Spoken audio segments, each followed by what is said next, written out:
Защо хората си мислят, че лазерната епилация е като междузвездна война?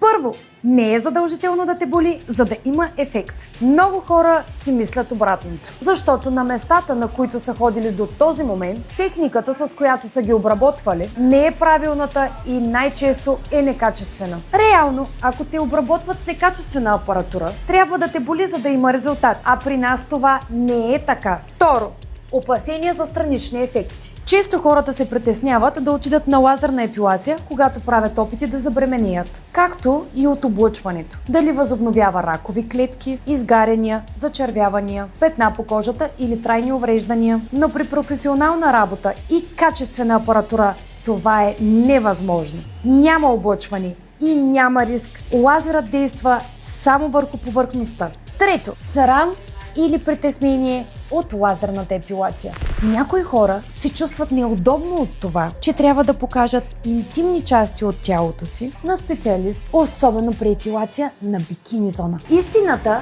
е, че за нас това е ежедневие и не е причина за срам. Кой от вас все още вярва, че лазерната епилация боли? Напишете ни в коментарите.